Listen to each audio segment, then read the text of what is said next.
Ah, Walmart, the retail giant, the low-price leader, the place where many of us have wandered aisles aimlessly at 2 in the morning looking for a phone charger and a gallon of milk. But lately, folks, something seems different. A little off. Over the next few minutes, we're diving deep into the world of everyone's favorite blue-vested behemoth to uncover the truth. Is Walmart thriving, or barely surviving?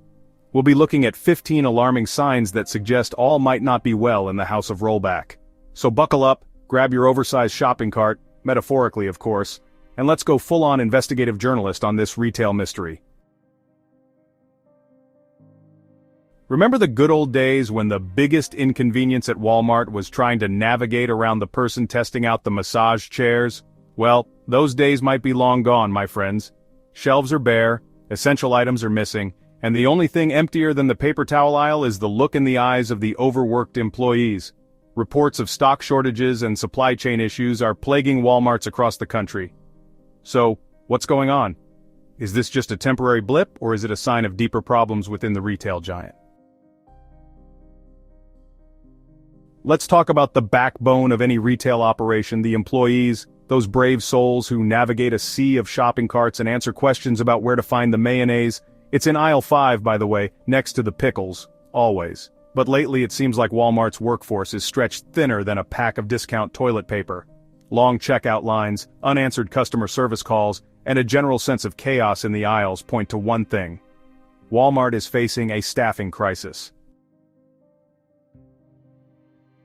Now I'm not one to turn my nose up at a good bargain, but even I have my limits. And folks, based on the rising tide of customer complaints, it seems those limits are being tested in the hallowed aisles of Walmart. We're talking about reports of dirty restrooms, overflowing trash cans, and a general lack of upkeep. So what's the excuse, Walmart? Are they cutting corners on cleaning supplies?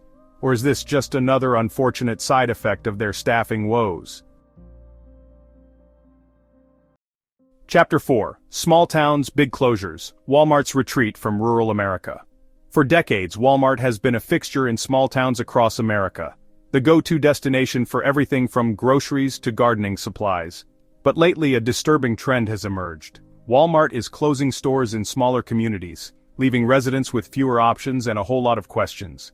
These closures seem different. They're happening in areas where Walmart is often the only major retailer, leaving residents with limited access to essential goods. So, what's behind this strategic retreat? Is Walmart simply abandoning its rural roots in pursuit of bigger profits in larger markets? Or is there something more at play here? Chapter 5. The Empire Strikes Back. Amazon, Target, and the battle for retail dominance. Let's face it, folks, the retail landscape is a brutal battlefield. Amazon, the online behemoth, has been steadily chipping away at Walmart's market share for years. And let's not forget about Target, the stylish younger sibling who's been busy revamping its image and attracting a more discerning shopper. So, how is Walmart responding to these threats? Are they adapting to the changing retail landscape, or are they clinging to outdated strategies? Chapter 6. The Bottom Line. Cracks in Walmart's financial fortress. Now let's talk numbers, shall we? Because behind the smiling greeters and the mountains of merchandise, Walmart is a business. And like any business, its success hinges on its financial performance. While the retail giant is still profitable, there are signs that its financial fortress might be showing some cracks.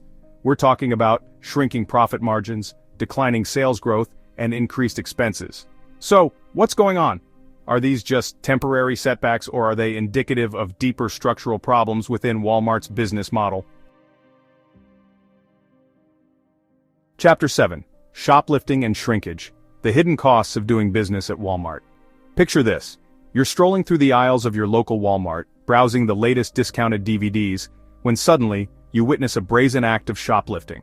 A group of teenagers makes off with a shopping cart full of electronics, leaving a trail of chaos in their wake. Shoplifting, or as the retail industry calls it, shrinkage, is a major problem for Walmart, costing the company billions of dollars each year. But the problem goes beyond the financial losses. It's about security, safety, and the overall shopping experience. So, what is Walmart doing to combat this epidemic of shoplifting? Are they increasing security measures, or are they simply accepting it as the cost of doing business? Chapter 8. Self-checkout, Convenience or customer service nightmare? Ah, the self-checkout aisle. A beacon of hope for introverts and those who just want to get their shopping done quickly. But lately, even the most ardent supporters of self-service are starting to question the wisdom of this technology. Is Walmart sacrificing customer service and human interaction in the name of efficiency and cost-cutting? Chapter 9.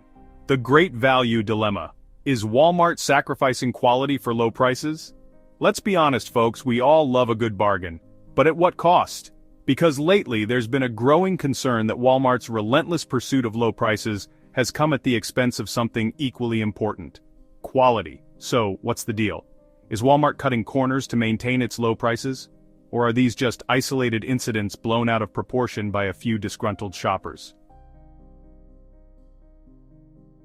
Chapter 10. Shrinking Supercenters. The incredible shrinking Walmart experience.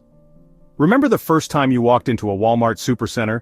The sheer size of the place was awe-inspiring, but lately, it seems like the supercenter experience is shrinking. Reports are surfacing of Walmart reducing the size of its supercenters, closing down departments, and offering a more limited selection of products. These changes seem to be part of a larger trend of Walmart scaling back its ambitions and focusing on a smaller footprint. So, what's behind this downsizing? Is Walmart simply adapting to the changing retail landscape? Or is this a sign of something more troubling? Chapter 11. The Price Hike Paradox. So much for always low prices, always low prices. It's the Walmart slogan that's been drilled into our brains for decades. But lately, it seems like that slogan is about as accurate as a weather forecast in a hurricane. Because folks, prices at Walmart are going up. From groceries to electronics, it seems like nothing is safe from the Walmart price hike. And if they can't deliver on that promise, then what are they left with? Chapter 12. From smiles to frowns, the decline of customer satisfaction. Remember the days when a trip to Walmart was a relatively pleasant experience? Okay, maybe not pleasant, but at least tolerable. Well, those days seem to be fading faster than a cheap pair of flip-flops, because folks, customer satisfaction with Walmart is plummeting. We're talking about long lines, unhelpful staff, and a general sense of apathy that permeates the aisles. The number of dissatisfied customers is growing. So, what's behind this decline in customer satisfaction? Is it the staffing shortages, the cleanliness issues, the rising prices, or is it something more insidious? Chapter 13. Ghost Towns, the eerie sight of abandoned Walmarts. Picture this. You're driving through a desolate stretch of highway when you spot it in the distance. A massive windowless building, its once bright blue facade now faded and peeling. The parking lot is empty, save for a few tumbleweeds and a lone shopping cart. This, my friends, is the eerie sight of an abandoned Walmart. So what happens to these ghost towns of consumerism? Do they remain as haunting reminders of a bygone era, or do they find new life as something else entirely? Chapter 14. Pink slips and hiring freezes. The human cost of Walmart's struggles. Behind the sterile aisles and the mountains of merchandise, Walmart is a company made up of people. Hundreds of thousands of employees who rely on the retail giant for their livelihoods. But lately, those livelihoods have been thrown into uncertainty. Across the country, Walmart is laying off employees and implementing hiring freezes. So what's behind these drastic measures? Is Walmart simply trimming the fat, or are these layoffs a sign of deeper problems within the company? Chapter 15. A Global Game. How international forces are shaping Walmart's future. In today's interconnected world, no company is an island. And Walmart, despite its size and dominance, is no exception. The retail giant is facing challenges on a global scale, from supply chain disruptions to increased competition from international players. The COVID-19 pandemic exposed the fragility of global supply chains, and Walmart was not immune to the chaos. So how is Walmart navigating these choppy international waters? Is the company adapting its strategies to thrive in a more volatile world? The future of Walmart. Is the retail giant doomed? So there you have it. 15 signs that all might not be well in the house of Walmart. From empty shelves and frustrated shoppers to financial woes and a shrinking global presence, the retail giant is facing challenges on multiple fronts. The question is, can Walmart adapt to this new reality?